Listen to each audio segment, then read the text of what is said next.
Assalamu alaikum hormatly dinleyijiler. Şu gün 2026-njy ýylyň 17-nji ýanwary hepdäniň şenbe bolýar. Hoş geldiniz Demokratik Opozisiýasynyň platformasynyň kanallarına. Hormatly dinleyijiler, ine şu gün biz siziň bilen ýagny 16-njy ýanwarda yglan edilen Demokratik Opozisiýa tarapyndan DWT Halk Hereketiniň tarapyndan Talip Abbasowyň tarapyndan yglan edilen protestiň netijelerini biz şu gün guruşak.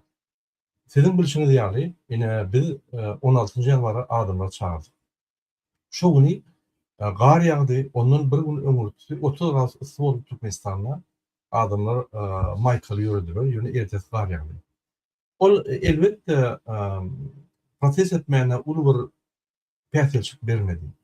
Bizim şu güne, şu sagada alan maglumatlarına görä 16-syna interneti gapladylar. Käbir VPN'ler işlediler, ýöne VPN'ler ýapdylar. Bir topar adamlary, ýagny polisiýa çağırıp şo ýerde gürüňdeşik geçdiler, sakladylar. 10 saatdan 24 saata çyl sakladylar. Ýöne hiç kimi ýa kalmadylar, hiç kim basmadylar, hiç kim tutmadylar. O tuturan adam ýok. Meçitlerde adam köp boldy. Ilaytyda Aşgabatda. Aşgabatda meçitlerde adamlar köp boldy, bir-birine seredip, ýa şular hemme da garaşdylar. Gözleri bilen gözlediler, kim bar, kim ýok, neme dip zat edip. İçinde elbette emheme de bardy, ýöne bizde olur ýaly onça emheme ýok. Şol gelen adamyň köpsi halk. Uly ölügi 99%. Şoň üçin şol geldi, o diýmek bizim ikinji liniýamyz. İkinji liniýamyz geldi, ýöne gynansak da öňe çykyp şu halka alyp köşk giden adam bolmady. Gynansak da entek diýmek bir taýýar däl şol hakda. Şol ýürüşlere taýýar däl. Velayetlarda adamlar öňkü her 5-nji ýyl gelýän adamlardan 2 hisse köp boldy. Sebäbi biz ýani velayetlarda her 5-nji ýyl öz aktivistlerimizi iýerýär we ýani seredýärdik. Näçe adam gelýär, näçe takminan 800 000 adam gelýär. Ýani şol jumla namazyna. Ve şo güni 16-njy ýanwarda 2 hisse köp geldi. Ýöne 10 çoklu köp bolmady. Ol bir gerek adamlar bam çağırdyk bolýan, hemmet ýagdy. Ol mümkin howa bilen bagly, mümkin ýagny adamlar birden da garaşdylar. Bilemok. Ony intek kesitlemeli. Ýöne şo ýerden şu neçe biz video bilen surat köp alyp bilmedik. Men näme çipdigini häzir düşündürip biljekkä. Sebäbi 11 käbir zatlaryň dogudym argumentler bar näme. Intek görür, biz şu mesele ýene gelir, video bilen suratlary ýene gelir. Intek almaly. Ene şoň üçin umumy protesti bizim edecek maksadyma ýetirmedi. Onu doğrudan doğru diýmeli. Adamlar garaşdy, ikinji liniýa taýýar boldy, olum on çoklu köp bolmady. Birinji liniýa edecek zadyny edilmedi. Ondan başga da bir topar DWT Halk Hereketi Ryska wagtda gurulajak bolan zatlary amala aşyrylyp bilmedi. O saýy sebäpler ama ýöne doğrudan ýani kyn mesele. Doğrudan kyn mesele. Indi biz teýär edilen bäri bir teýär strategiýany düzdük. O strategiýamyzda birinji bilen biz final çykdyjlarymyzy ýapmaly. O diýmek. Şu ýaly ul protest geçirilende final çykdyjlar bolýar. Biz şolu taýýar. Egerde şu protestde sersek, biz şu protestde köp finans goýulmadyk. Yeterlik bolmady. Şoň üçin bir amala aşyryp bilmedik abi. Ýöne indi geljek protestlere biz bu taýýar görmeli. Şoň üçin şu geçirilen 16-njy ýanwardaky protest halkyň tarapyna gelýän. Ýani men netijeni iki bloga bölýän. Birinji halkyň tarapyndan edilen akta, ikinji hökümetiň reaksiýasyna boldy. Şu halkyň tarapyndan biz halky motivasiýa berip bilmedik dogry şertde. Biz halky dogry şertde çykaryp bilmedik. Dogry düşünün, bu DWT'nin jogapkärçiligi adam çykarmak boýunça dogry ýöne bu her bir adamın öz jogapkärçiligi. Egerde bir adam azatlyk almak istemese, sen onu taýaklap çykarpyn. Egerde bir adam gorkýan bolsa, elbetde o gorkýar. Sebäbi 34 ýylda şunu gorkutup geldiler. Bastılar, öldürdüler, hem de ettiler halkımız bilen. Şoň üçin şul ýanky ädime geçmek, Hatta kıyın mesele dine bizim devletimiz üçünler, bizim halkımız üçünler, hem mi halk var? Şunun için biz devam ederiz, durmaz. Nesip olsa 11. fevralda biz çağrışı devam ederiz. Biz gurmaçlıklı işleyecek var şu meselede Türkmenistan'ın içinde ve daşında. Yine gıyskaça aytsam şeyle oldu. Şimdi hükümet neyme reaksiya verdi? Neyme etti hükümet? Yine hovo biz şunu amalaşıp bilmedik. Hükümet neyme? Hükümet aktivistleri blokladı. Bir topar aktivistler blok etti. Bir topar yönü kaya adamlar çağırıp korkutup yani polis bölümüne sakladı. İkinci, hükümet derhal 16. yanvarda kabinet ministri geçirdi. Kabinet ministri de KKK gidileni püvüye oturdu. Yani yanına vayenler bilen korumak bilen oturdu.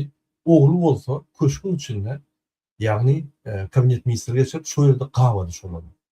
Sebebi bunu korktular eğer de kabinet ministrinin vekiller gitse ya da öz başlık olsa ya bir yerde olsa bu halka koşulup derhal yani bunu yığınak bilýär. Şoň üçin bir zaloji hökmünde sakladı kabinet ministri.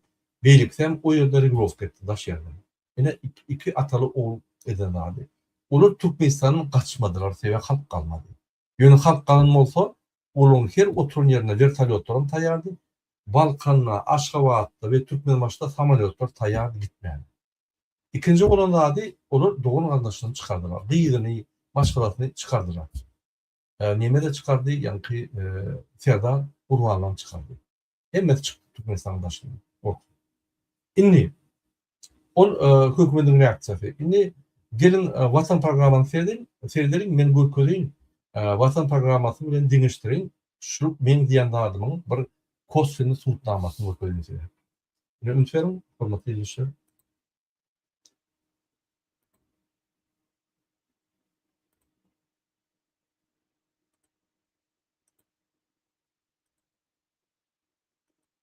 Yine söyledim. 16. yanvarda vatan programmasını görkediýär.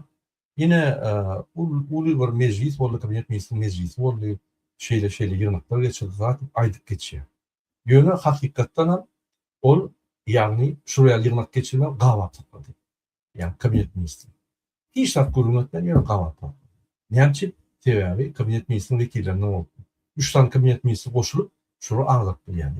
Sebebi Gurbanly näçe Niýazowy kabinet ministrinin vekilleri bilen ve MHM polisinin vekilleri bilen yani Niýazowy öldürdi. Bileş, bu dilleşip öldürdi. Şo bolaýmadan bir ýa ogly kabinet ministri gawat tapmady, kakasam o ýerden daş ýerden regulowka etdi.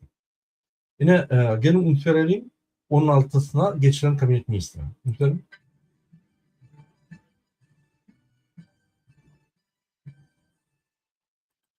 Salam hormatly adamlar. Zararsız hemişelik bir taraf Türkmenistan döwletimizdäki täzelikler kimi habarlar bilen tanışdyrýan Watan habarlar gepleşmege başlaýar. Şoň hormatly prezidentimiz Serdar Berdimuhamedow sany ulgamar kılym ministri kabinetiniň nowatdaky meclisine geçirdi. Meclisde döwlet durmuşyna degişli bir näçe meseleleri kararly.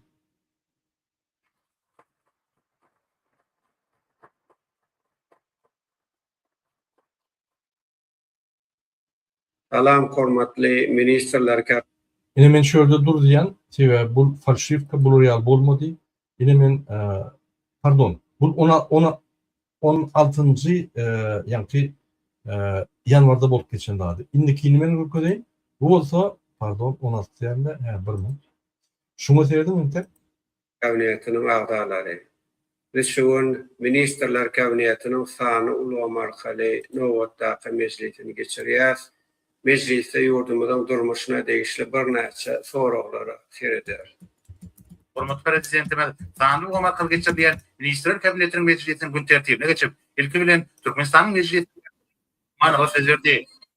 Parlamentin ýol başly meclis tarapyndan ýurdumyzyň kanunçylygy mundan meýlekde kämilleşdirmek boýunça alınıp barýan işler barada maglumat berdi. Birinçi ýary häzirki wagtda Türkmenistanyň jinayet iş ýürütüşi we administrativ hukuk bozulmalary hakynda kodekslerine, migrasiýa hakynda, balyk tutmak we tuğun biyolog serişlerini gorap taplamak hakynda Türkmenistanyň kanunlaryna üýt götmeleri we goşmaçlary girilmek boýunça degişi işler alınıp barýar. Şunun bilen birlikde vilayetlerde täze döredilgen etraplarda halk maslahatlarynyň agzalarynyň, meclisin möhretiniň çykyp giden deputatlarynyň, vilayet, etrap, şäher halk maslahatlarynyň hemde geňeşleriň çykyp giden agzalarynyň ýerine saýlawlary bellemek boýunça Türkmenistanyň meclisiniň karary kabul edildi. Resmi namalaýykda saýlawlary şu ýylyň 29 martyna ýegşilme güni geçirmek bellendi. Hormat prezidentimiz bir karar döwletimizi mundan meýläkde ötürmek maksady bilen ýurdumyzyň hukuk binýadyny iýilikleri kämilleşdirmegiň, şeýlekem kabul edilen kanunlara ýütgetmeleri we goşmaçylary girilmek boýunça alyp barýan işleri dowam etmegiň möhümdigini bellädi. Soňra hormat prezidentimiz Ministrler Kabinetiniň başlygynyň ornatary Gellim Radowa söz berdi. Vice-premier Birleşen Milletler Guramasynyň Merkezi Aziýa ýurtlarynyň ykdysadiyetleri üçin ýürüýte maksatnamasynyň hepdeligini geçirmäge görýän taýýarlyk işleri barada hasabat berdi. Bilinşýäli hepdeligiň çäklerini ykdysat forumy, degişi iş toparlarynyň meclislerini, duşuklary we beýleki çäreleri geçirmek gödüňde durýar. Olanyň dowamynda Tebitde ykdysady, energiýa serişdirleri, suw we daş goşuw uğurlaryna hyzmatdaşlygy ötürmek, energetika we ulag öýdara baglanşygynyň netijeligini ýokarlandyrmak, Birleşen Milletler Guramasynyň standartlaryny ulanmak bilen sanly suwda ykdysady geçirgilerini hassa kämilleşdirmek bilen bagly meselleri ara maslahatdaşlar. Şundan bagly vice-premier döwlet başçylarynyň garamakna degişli teklip ödürledi. Hormat prezidentimiz hatap etdiler. Birleşen Milletler Guramasy we onuň ýürütüleşdirilen idaralary bilen hyzmatdaşlygyň ýurdumyzyň alyp barýan syýasatynyň mühim orlarynyň biri bolup durýanyny bellädi. Hormatly ilişkiler ineterdim şördün. Men ýene gaýtaradyň. Şul 16-njy ýanwarda geçen ýanky kabinet ministri. Täzelikler kimim habarlar bilen tanıştırýan Watan habarlar gepleşmege başlaýar. Şoň hormatly prezidentimiz Serdar Berdimuhammedow sany ulgamar kılym Ministrler Kabinetiniň nowatdaky meclisine geçirdi. Meclisde döwlet durmuşyna degişli bir näçe meselelere kararly.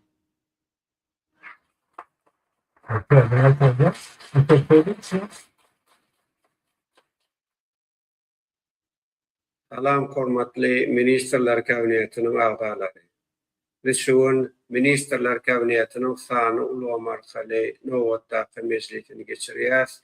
Mecliste ýurdumyzyň durmuşyna degişli Yine şu yerde men durýan, yine şu kadrlar tediriň, vatandaşlar şu oldu, 9'una bolup geçen.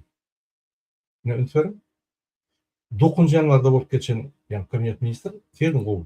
Ýurdumyzyň hukuk binýadyny bir Yaşımda başlayaz. Tedin. Bugün hormatly prezident Serdar Berdimuhammedow sany ulgamar kılym Ministrler Kabinetiniň nowatdaky meclisini geçirdi.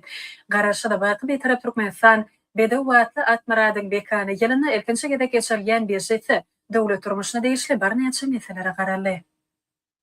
hormat prezidentimiz garaşdy baky bir tarap Türkmenistan. Tedin şu adamlary, tedin. Şol bir adamlar üntürim meclisin başlygy beýle kabinet ministri. Yine şu ýaşla tedin. Ne şu ýerde tedin. Şol bir adamlar men de görkezýän 16'sına ýank geçirilen ýygyna. Yine tedin. Şol adamlar, şu ýaşly meclisin başlygy şol bir adamlar. Ütken kadr ýok, şol bir zatda. Yine 9'una geçirilen ýygyna. Tedin. Bedewatly atmaradyň bekany ýylyna sany umarkaly ilkinji gedek geçirilýän Ministrler Kabinetiniň meclisini gün tertibine geçip Türkmenistanyň meclisiniň başlygy Ulmanowa söz berdi. Milli parlamentiň ýol başly ýurdumyzyň hukuk binýadyny berkitmek boýunça ýerine getirilýän işler barada maglumat berdi. Bilinşýäli meclisi Tedin 9'una, indi tedin 16'sına. Bir çapşıya, soň tedin. Salam Salam hormatly diýä. Ministrler Kabinetiniň agzalary. Bir yerde de salam diye tedin. Salam, yani kabinet ministri. Agzalary. Garaşyda baky bir tarap Türkmenistan Bedewatly atmaradyň bekany ýylyna sany umarkaly ilkinji gedek geçirilýän Ministrler Kabinetiniň meclisini gün tertibine geçip Türkmenistanyň meclisiniň başlygy Ulmanowa söz berdi. Milli parlamentiň ýol başly ýurdumyzyň hukuk binýadyny Indi tedin, bir yerde de edir sorýar. Biz şuň Ministrler Kabinetiniň sany ulgamarkaly nowatdaky meclisini geçirýäs. Mecliste ýurdumyzyň durmuşyna degişli bir näçe soraglary sereder. hormat prezidentimiz sany umarkaly geçirilýän Ministrler Kabinetiniň meclisini gün tertibine geçip ilki bilen Türkmenistanyň meclisiniň başlygy Ulmanowa söz berdi. Yine gördüğün gibi edir sorýal kadrlar Şu bir zatlar yöne diktorlar başa çayıyor. İdarlak gördüğümüz edil şu zatlar, şu bir kadrlar, yani iş alırken o. Bunlar 9. yanvardaki yığınağı montaj edip 16'sına vur koydular. Hakikatten hem olsa, yani hakikatten hem olsa 16'sına şular hem kapıları yapıp kabinet ministri yanına kapılar. Yani san arkalı, san ulumlu yığınak olmuyor. San teknolojiyanın ulumlu yığınak geçirmediler. Bunlar yöne zalojini aldılar kabinet ministri ve 9. yanvardaki yığınağı montaj edip vur koydular. Yine kabinet ministri yığınağı. Aral Atalıoğul bir elementarın değerli bir güçlü bizapassızlık doğruladılar. Halka basışlar ettiler, yerlerde aktivistler takladılar, yerlerde adamlar takladılar, yönük adamları ve polisten doldurdular hemlerini. Yöne bir bellek geçmede polis işgalleri şu edip, yani biz duyduruşlar ettik, biz ayttık bir yerde video ya da suratlar olsa, naruşenler olsa biz gün Trump'ı geçireceğiz, gün ayıya halka basışlar ediyor. Polisler ne telefon bağladılar, ne halka basışlar ettiler, meçhide barandı, içine yankı ne meçhek olsan bar içinde oku, daşını okuyacak olsan daşını oku, hiç kim adar vermedi. Yani bunun için bereketli polisler, emheme bulluklarım soruyalı, bulurum yani ken basış halka edilmeli. Dine aktivistler çağırıp oluram, yankı sakladılar, soru verdiler, daha dettiler, boy verdiler. Hiçbir adamı yani öne çıkan adamı sakladılar deyip de maglumatlar yok. Mümkün saklandırlar. Doğuşta aydınlan da onu. Şimdi ben diyecek olan şu meselede hükümet reaksiya veriyor. Demek bizim aydın dağıtlarımız, bizim boyun dağıtlarımız, mass media basışları bunlar gözümünü tuttular. Ve doğru ettiler. Yani şöyle de yanlış boyunlar olsa bütün dünyaya gidiyordu. Yine şuraya bizim halkımız aktivinisti pes boldy, hükümet önküýäli aktivini saklap, ýöne gaty terhab etdi. Ýagny pistolet paýlanada adamlara şo ýerde 10 okudarak 5 ok hemmesine däl, bir näçe ofisiýerler berildi, hemmesine ýanky pagalowna berilmedi, bu halk okujak bolup ýok bolup edilmedi. Ondan daşary polislerim beýleklerim aýtdy, näme bu şatar ýalyp näme ok berýär, berde ok bersen bir magazin doldurda näme etmedi. Öyle 60-65 yılların pistoletlerini paylaşıyor. Pistolet yok. Şunun için olur ulunmadılar elbette her bir polis onun fikri men häzir atarım, men bütün ömrüm jogapkärçilik çekmeli. Bular gider. Men halkym ona jogapkärçilik çekmeli aýtdylar. Soň ine hökümetin reaksiyası şeýle. Polis şu edek berekella men elbetde diýiljekkä, emheme berekella elbetde diýjekkä. Şuların bidar şurum öz tarafını görkezdiler. Hana Atalıoğul, hana halk nämese hak var, bizim halk üçün işleýär. Milli howpsuzlyk gullugy. Milli diýdiňiz, siz millete hyzmat etdiňiz bolýar. Siz gurbanyňyz howpsuzlyk gullugy däl. Şoň üçin milli howpsuzlyk gullugy millete hyzmat edýän gulluk. Ine şoň üçin siz şeýle durduňyz, dogram şo. Ýa siz kasam aýdanňyzda siz halkyma, millete ve döwletime gulluk etjek diýip aýtdyňyz. Ine şonu biz yani doğru düşündük, senin eden işin. Şimdi başka bir zatlar aýtjak bolýan. Ýadyňyzda bolsa men öňkü videoda görkezdim. Gurbanyň dogunlary, yani dogunlar däle ýygyndary, yani şul ýa-kerekete goşuldylar. Bular näme etdi? MHM blogerler çağırdı. Yani şol 16 yanvar bolmakka ve şoldan haýyş etdi. Blogerler siz ýa-ni şol opozisiýa garşy çykyş etmeli. Türkmenistanyň blogerleri biz öz halkymyza garşy çykyş etjeklerdi. Biz halk çykýan bolsa biz olar ýa-ni azar berilmejekkä ýetir, bu halkyň öňünde biz erbet boljaklar. Bütün ömrümüz kül bolýar, bütün bizi köçüde tüýküp gelerler. Account yapyan bolsaňyz ýapyp goýaryn diýip ýa şeýle ýüzlendirir. Bereketler olur da bir topar blogerler. Ondan MHM şeýle ýagny bulary teklip berýär. Bolýa egerde şeýle etmediňiz pulunu ine hajy bilen ýagny şamara tüýükler pul berýär 30 milyondan ine etjek bolsaňyz edebilersiňiz diýip ýa-ni aýdypdyr. Hawa bir näçe bloger oňa boyun alyp, ýani pul aljak bolup şol videolar ýapalypdy. Oň daşyndan elbetde şammy pammy diýilýän, o hacı diýilýän, informatika diýen onuň haşy iskusny intellektin üstünden bir topar videolar koýupdylar. Biz barada, talip barada, ýani öňe adamlar çykarýan adamlary, ýani ynandan halkyň ynandan açylmak üçin we halka ýaman görkezek bolmak üçin. Yine gıyıtkaça ben size aýtdym. Şu protest bize näme netije berdi? Umuman şu protest bizi bir noktada getirdi. Şu noktada ýadyňyzda bolsa hemme taýýady. Hani inni halka çıkaryň, biz çykşak diýerdi. Biz ıglan etdik. Halk öňe çykdy doğrudan. Ýöne biz gurulmaçylyk onu alyp gidip bilmedik. Gynansagan. Diýe wagt gatar boldy. Bir protest gurulmaçylyk gurulacak bolsa 2 ay, 2,5 ay wagt gerek. Dogry aýdym, biz gurmak gördük. Wagt gerek. Ene barıp Amerikada protest etjek bolsam biz diýmedim, ýene 3-4 hepde öňünden 1 ay öňünden taýýarlyk görýär. Bunu ýaly bir Türkmenistan'ın içinden gizli ýagdaýda protest bolacak bolsam onun köp wagt gerek. Şonuň üçin bu mesele umuman kyn ýöne bir gowzady bizim halkymyzyň istegi var. Şonu geçirmäni. Ne şu gowza. Inni halk düşünni.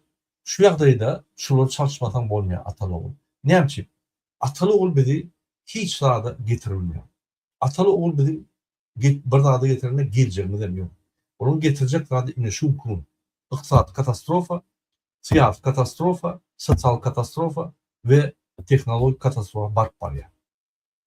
Siyasi katastrofa diýenim bizim bir taraplamady Rossiýa hata berdi. Ana Solovyň çykyşyny eşit gördüm.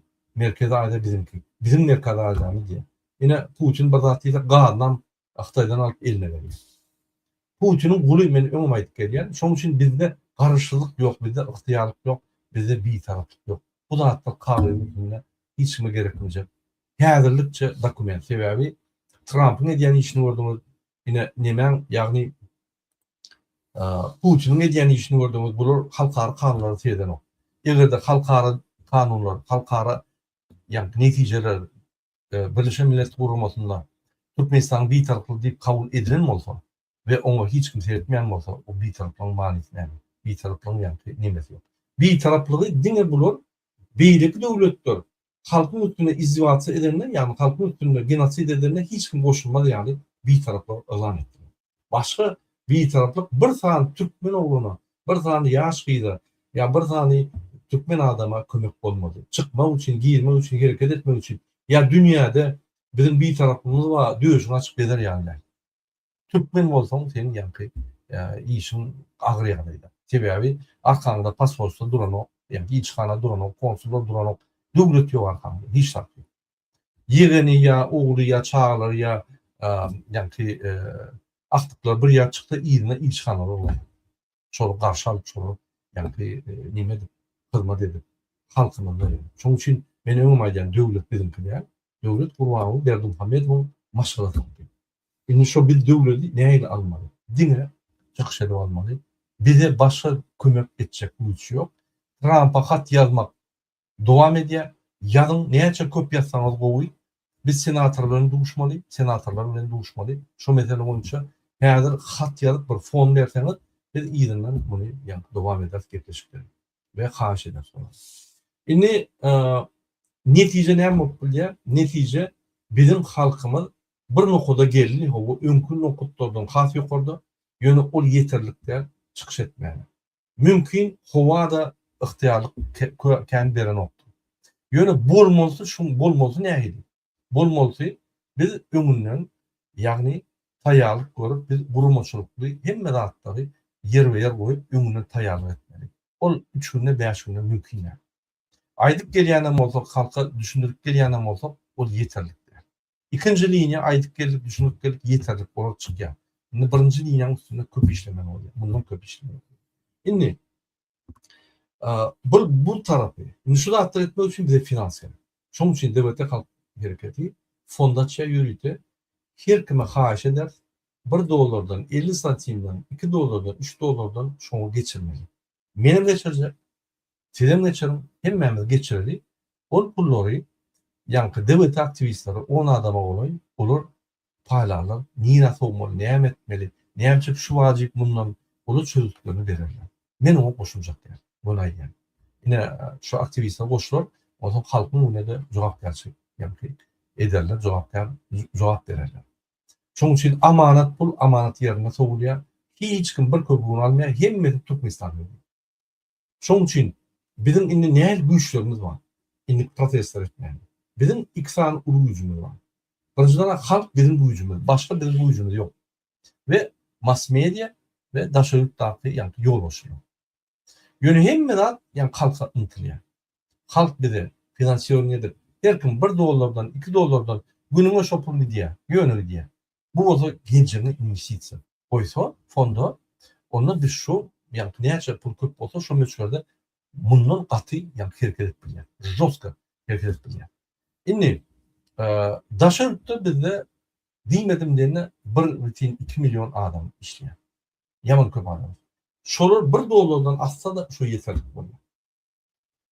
Türkmenistanyň içinden bize pul geçirler diýip umyd eden yok, kıyın mesele, konvertasiya yok, pullar yani geçip bolan bir topar problemler var. Dine daşın naklar kömele dämete diýmek. Mesele iki bölünýär. Daşın naklar finansiýa edýär, mass mediada bize işlemeni kömekleşýär. Komentariya diye videolar paylaşıyor, içindekler hareket ediyor. Yine şu iki saniye yankı birin elimizde güçler. Şu men generalna ayyanlar ya ditana aydırlamak ya o malumatlar gizliyin. Generalna yine şeyle hareket edilir. Elbette şu edip nimederimizde MHM köp saatler bilecek bolup yani bizim kanallarımıza gelip ondan bundan soracak bolup onun edin işler var. Biz onu bilýär. Yani şu yerde biz aytjak aýdy. Olur ýetişýärler, ene ona bellek geçmeli, ýetişlediler şu gerek. Onu bellek geçmeli, biz aktivistlerden şu meseleni guruluşdy. Yani bizde maglumatlar var. O näme işýär? Kime uğradyar? Kime nime diýär? Näýli bize ýolum olacak bolýar? Bizde hemme maglumatlar var. Yine gıýtgaça bolup geçýän zatlar şu kun ve erti kunlar bizim etjek wagt. Biz 11 fevrala tayarlık bolup başlamaly ve 11 fevrala yine de çağrışlar devam eder. Şu çağrış bolmasa bize bir rezultat berdi. Biz tayar der, biz üstüne işlemeli, halkımızdan inni bundan köp koşulmalı. Diýmek halkımıza bir mesaj. Şol biz yani nowat bellemizde, bir data bellemizde köptün köp şu maglumatlar ýaýratmaly we bir daha da düşünmeli. Bizim devlete halk hareketin, öňe çykan hareketin ya beýlik aktivistlerin ýekölden başlajaklar. Eger siz gollamasaňyz bizim başlajaklar bolýar. Eger de size gerekli bolsa şu hatlar, onu aýdym dedi. Biz onu sizi kösemäli. Yani biz sizi şu hatlar hödürlemäli. Gezbereli gulçulukda her kim ölçü yani ýagdaýyny zıpıp zat edip gezbersin ýöne umumy nemede ötüştü bir izahat belirli devletlerden gününden izahat ve gününden üstümüzden köp günler gününden bizim gerjemiz yok. Ne bizim ne karnaşmamız yok. Kim yetişip daşına ılgap kaç gitse ya da içinden doğulanı çıkartıp bilse yine şolun adatlıksa durmuş olur. Belirli devletlerin adatlıklarını ulanıp gezerler yöne. Öyle doğru anlaşılan adatlık olmadı. İçini karanlar, içini Türkmenistan baranlar ta'lanlar. Teori, polisam yaşamalılar. Olar neden değildi canlar? Olar halktan yığınamasa, olar veriyen aylık köpük o pulu yaşap olmayan. Yine şoň üçin şöyle sistemi olun. Yine size aylık minimalna balanı açmadıyan galana mana halktan çöklen. Şunun oturup kelle dövüyor. Teori движение. Näme talap bolýar, näme etip bolýar, näme limit bolýar. O hakda biz aýratyn urun eder. Ya biz MHM polisiýa barada köp maglumatlar alyp biz aýratyn urun eder o hakda. Ine gıýtgaça aýtsam şeýle. Inni ýene bir temany aýtyp geçjek bolýan bize adamlar gerek, bize aktivistler gerek, birinji liňede işleýän, ikinji liňede işleýän, üçüncü liňede işleýän, bize köp habarlar gerek, bize köp istoşluklar gerek, habar istoşluklar. O diýmek ine mesal üçin kimde kim bize habar berse ine şu ýolun ýagdaýy şeýle. Bunun ýagdaýy şeýle. Inanın hemme zat strogo konfidensial, yani hiç kim bilmez. Bilmeyenim, yöne aytçakladım, Türkmen telefonun üstünden giyirmem. Özbekistan'ın, Amerika'nın, Türkiye'nin, İran'ın, Rusya'nın telefonları, yani WhatsApp açmış telefonlara, şu telefonlara Telegram açın, şu telefonlara imo açın, günlük yani problem yok. İnni ne bana köp haberler geliyor, bana senin etrafta vilayette adamı buluşacak oluyor, takdirler yok, nihayet senin kontaktı. Ben şunu korkuyorum size, nihayet kontaktı. Bok bilir, bilmiyorum.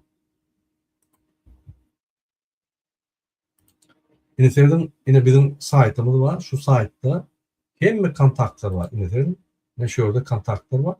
E-mail adresleri, e-mail hem de atmadı şöyle.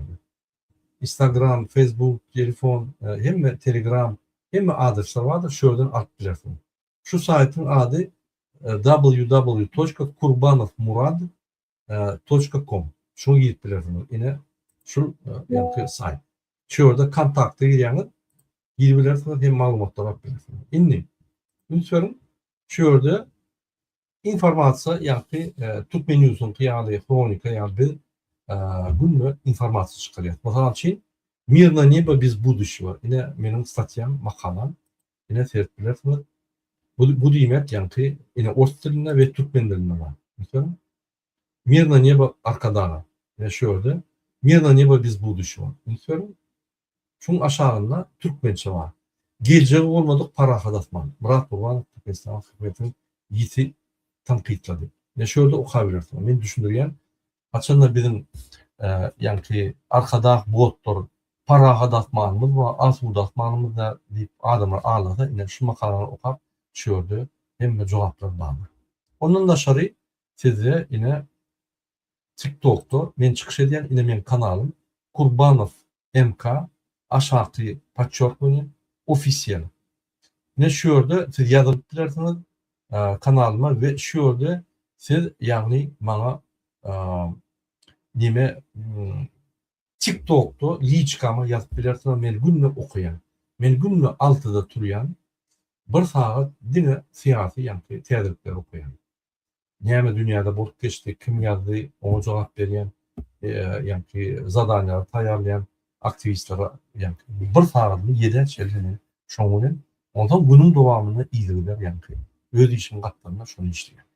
Şunun için ne kontaktlar yani bu kadar yani sayta giriyeniz şunu sayta giriyeniz şu sayta kontakta giriyeniz yine kontaktlar var. Kontaktlarda hem medat bağlaşıyor. Yazıp bilen e-mail adresim vardı yine poçta. Kontakt sabaçka tm Türkmenistan oluyor tm dvt.com ne şunu yazıp bilersiniz.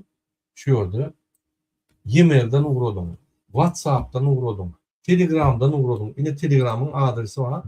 Şundan uğradım. Yine Telegram'ın adresi yine şundan uğradım. Yani isterseniz TikTok'tan uğradım. Uğradık bilersiniz. Ben şu yazayım. Şimdi hürmetli ilişkiler yeni aydık gelelim protestlara. Biz yola çıktık. Şunu yıkman koymayan. Burvanul bilen Serdar'ın pozisiyası qoğuşup.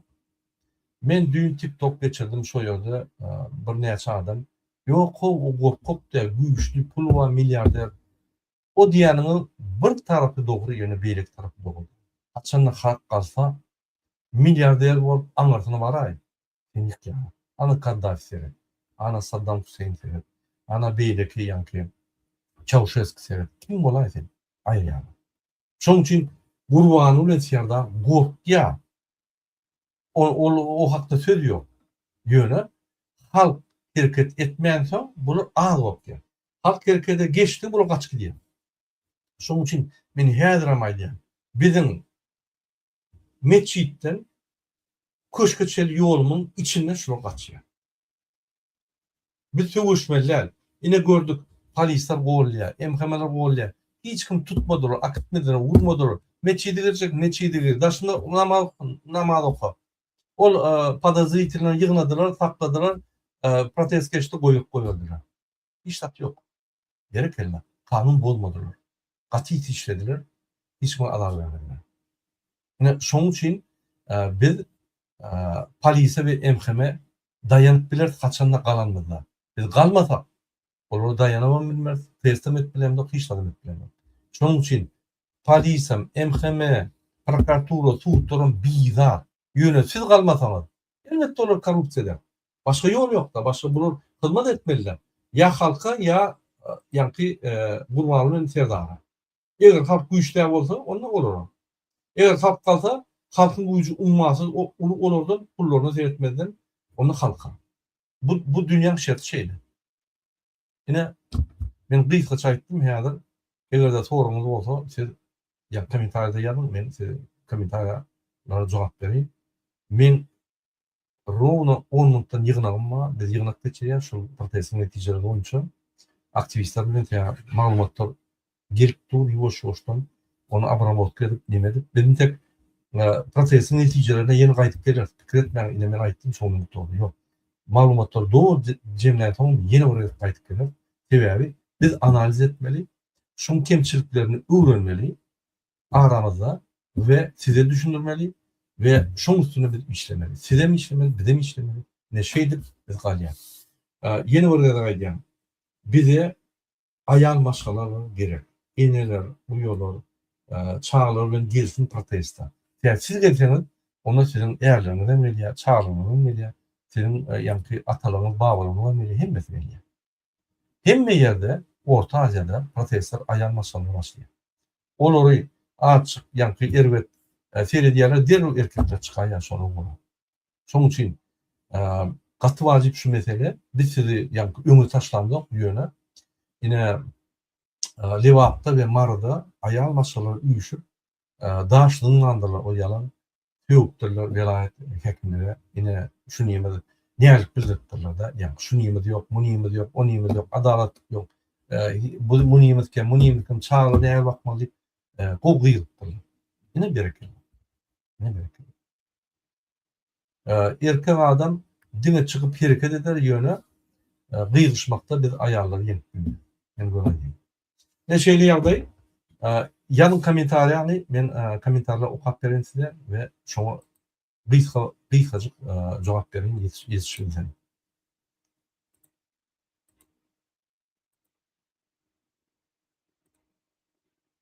Burada işimiz üstünlük sağ olun. Hemmemiz üstünlük. Burada Nura Talip birleşmeli. Bundan beyler ayrı yolun gitmeliler. Yok gidemde o ayrı yolun. Hemmemiz bir yolda Talip efir açanak Nura Nimet için. Açarlar pikir edin bir protesta yalanında ummasız energiýam, ummasız umydym diýär. Ya umydymdan energiýa berip bir umyd edýär. Ozon şo bolmasa streslerle bir udar bolýar, açyk bir pul wagt bermeli. Güýj alyp ýene giderler. Gitjek ýeri ýok. Biziň hem gitjek ýerimiz ýok. Biz şunu ýykman durmaýas. Men beýlekleri aýdyp bilemek ýöne devlete halk kereketi Gurmaly Berdimuhammedow ýykman durmaýar. Şunu nähili yankı seyişleri gerek bolsa, nähili egerde döwletlerin kömegi gerek bolsa biz ýalvarmaly. Halka nähili düşündürüşler berilmeli bolsa biz düşündirmeli.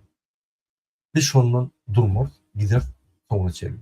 Sebebi ençeme ýol ýörüldi, ençeme rezultatlar alındy. Biz 5 ýylda halkyň aňyny çalşyrdyk. Halka gözlerini açybildik, ýagdaýy düşündirbildik. 36 ýyllaky propagandany biz ine 5 ýylda ýendik. Inni Türkmenistanyň içindäki alyp barýan propaganda, watan programmaty beýlek bolsa hiç unutma. Biz serişdesiz, güýçsiz çykyşlarymyz bilen 10 ýaş adam çykyş edip şonu ýendik. 10 ýaş adamyň işi. Inni ünitlerin halk tekelçe yankı aktif bolup herkese giýärse onu biz has ýeňir. Şonuň üçin daşyny naklar sizin internet adatlygyňyz bar. Etsenlik wagty ýazyp bilýäňiz, fake account açyp bilýäňiz, özüňiz montaj edip bilýäňiz. Bir kiçik zat sizin üçin. Ýöne bize bir uly kömek. Komentarya ýazyn, paýlaşyň, podдержка berin bizim halkymyza, motivasiýa berin bizim halkymyza kömek edin. Gyrda durmaň, ferdici bolmaň. Eger ferdici bolsaň, onda sen sen döwledin yok. Onda sen ýagny bir perwalyk bilen patribitir bolýanda. Biz öz döwletimizde patribitir bolmaly. Ine maşgalaňda sen oturýarsyň. Terdeji hemmete jaý buraya senim ter diýip oturaň wa patribitir bol. Jaý boladym men baran diýip. Sen dogonyňa garna dogonyňa ejine kakan kömekleşýär. Şunu ýa döwledim. Döwlet pikir etmän gurbanlyk gurdy, gurbany saklady. Gurbany boşun saýýar. Diňe çüýretdi. Döwlet öňüme 1920-nji ýylda 20-nji oktýabrda guruldy döwlet. Döwlet gidip dur. Şonuň gideni bilen ýykylmaýar. 5 gün hawos bolsa da döwlet ýykylmaýar, ýadyňdan çykarma. Atuw dolgan dowam eder. Mundan beter berklerini, kanunçylyk mundan beter berklerini, korrupsiýa mundan beter az bolar. Ýa-ni hemme zat ýer berine durur. Biletme. Kimse ine ýurdu bozjak bolýar, ýagny biziň ýurdumyzda uruş etjek bolýar, ýalan ururum. Şu düşüne gitdi, uruş bolar. Ýokman, ýa bir doýup o şyhy fiýalaklar, ýa-ni beýleki gelneje we çagasyny öldürür, beýleki buluşlar we ogluny öldürür. Ene beýlekler we 3 tane ogluny öldürür. Ola durmaz. Ahir ýawa giderler. Ölümle başlar. Yani şoňa çekkä bolup, halk bilen guruluşyp, ılalaşyp, birleşip, ýöre bir gerekli almaly.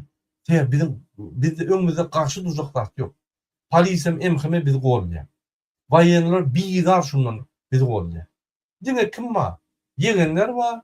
Ol bir 5-10-20 tane bir daşnak ahrany bar. Olum halky görse gıraçarlar diýip halka garşy çekler diýer. Halka garşy gitmek gadagan dünýäde 100 ýyllardan ten gözlenýär. Sebäbi sen adam zada adamçyla garşy hereket edýär. Bu международный kanunlar, Türkmenistan kanuny, международный. Derrew sizi şu ýere sokar. Dayanış gruppasy bilen. Derrew. Gitjek ýeriňiz ýok. Şoň üçin ol bir iň dünýäde ul jenaýat. Onu Amerikanlar görler, onu Ýewropalılar görler. Tapyp alarlar. Şoň üçin tertap bolmaşy zatlara men öz vatandaşlarymyza ýan polis, MHM, baýanlar, prokuratura, tutlar, tertap bolun. Soň aýtmaň, men bilmedim ýaşyny görkezmesi, o ýaşylar däl birimizden. Arkadagyň bilen. Arkadagyň serdar dogrudanam. Oň arkadagy bar, ýöne biziň arkadagyň. Şoň üçin onu seyretmeň, kanuny seyredin. Erteki gün sizden sormadylar, ýaşyl, näme köçeden geçenim atdyýsa näme atjakmy? Prezident bolmasa, ol Trump'am atdyýsa atjakmy? Ol prezident men onun aýdany etbilýär. Aýdana ýok diýip bilýär. Kanunçylyk boýunça bolan işten aýraýan, işten çykýar boldy. Sen şu işi ýapyşyp durun korrupsiýa pulganar ýa-ni. İşini taşlap. Näme sana biri mecbur edýän işledik ýok, özüm. Sen iki rolun bolsa, ya adam öldürmeli ya da işlep korrupsiýa etmeli bolsa, ýa-ni korrupsiýa edip adam öldürüp işlemeli bolsa, bir rolun beýle hem işini taşlamaly bolsa, eger sen taşlamasan, şonu etjek bol diýmek sen günahkar. Çöň prezident. Sana bu bolada, ýetirýär. Ýykylla kuşum ýaly diýsen hem ýalajakmy? Ya bar aýalyny getirýär, getirecekmi? Kanun var. Onun vedipeti çäkli kanunly. Kiretmän. Şu daşarda hareket eden polisler, emherler, baýanlaryň çäkli düzgünü var. Prezidentiň çäkli düzgünü var. Konstitusiýa boýunça. Aýtjak zady, etjek zady edbilen o. Barın, näme şonu edin sizden konstitusiýa sorajak diýeni siz arrest etmeli, derrew. Eýýam konstitusiýan bol, sizi jenaýda iterýär. Eýýam jenaýatçy. Doğru düşünün. Şunu cevap verer o. Ben şu zatları lütfen. Vatandaşlar şunun men efir utoryan egerde sorunuz bolsa ne ýan kağıtçylar öküldüm. Telegramda ýazyň, WhatsApp'da jaňadyň tapawud ýok. Egerde siz Türkmenistan däl nomery bilen WhatsApp açan bolsaňyz, istenik wagt jaňyp bilýän hiç kim diňäp bilmär. Egerde siz Türkmenistandaky WhatsApp bilen jaňatsaňyz, şu nomera WhatsApp açıp jaňatsaňyz, onu mümkin dinlenip bilen. Şoň üçin Telegramdan, WhatsApp'tan habarlaşın. Egerde siz Türkmenistandan, Türkmen nomeri bilen Telegramdan görüşseňiz, dinlenip bilmeýär. Mümkin näme? Telegram gaty ýa-ni hokuklygy güýçli. Innikle peşikçileri hoşta bolun. biz 17 fevrala iyiliğine çağrışlar eder ve gurum için şu gerek işecek boluruz. Bize de anfat değil. Bizim gurumamada pul veren yok. Öz pulumuza hareket edeceğiz. Öz yankı volontörlüğümüzde, öz hukukumuzda hareket edeceğiz. Bize iteleyenim yok. Bize şunu etdiyenim yok. Biz özümüz ediye. Öz inisiyatifimiz. Baştan atıyorum. Hoştan bulun, indik köpleşmeye çekin.